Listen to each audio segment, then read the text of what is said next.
গণসংহতি আন্দোলনের প্রধান সমন্বয়কারী জোনায়েদ সাকি বলেছেন, জনগণের ঐক্যের কারণে দেশ থেকে ফ্যাসিস্টরা পালিয়েছে।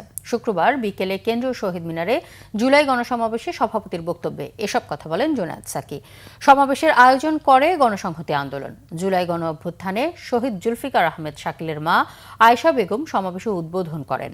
গণসংহতি আন্দোলনের প্রধান সমন্বয়কারী বলেন, লুটপাট দুর্নীতি বন্ধ করতে না পারলে দেশে নতুন ক্ষমতা ব্যবস্থা প্রতিষ্ঠা হবে না। শহীদদের স্বপ্ন পূরণে নতুন রাজনৈতিক এবং ক্ষমতা ব্যবস্থা প্রতিষ্ঠা করতে হবে। আমাদের মনে রাখতে হবে, নতুন রাজনৈতিক বন্দোবস্ত হবে যেমন এই এককেন্দ্রিক ক্ষমতার বদল, ক্ষমতার ভারসাম্য, ক্ষমতার জবাবদিহিতা, তেমনি এই ক্ষমতা ব্যবস্থা যে লুটপাট আর দুর্নীতির বন্দোবস্ত করেছিল তার সমূলে উৎপাদন।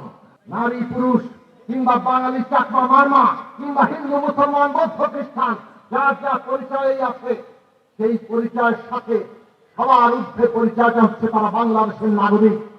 এই প্রত্যেকের নাগরিক মর্যাদা, তাদের অধিকার প্রতিষ্ঠা করে তার উপর দাঁড়াবে বাংলাদেশে নতুন রাজনৈতিক বন্দোবস্ত।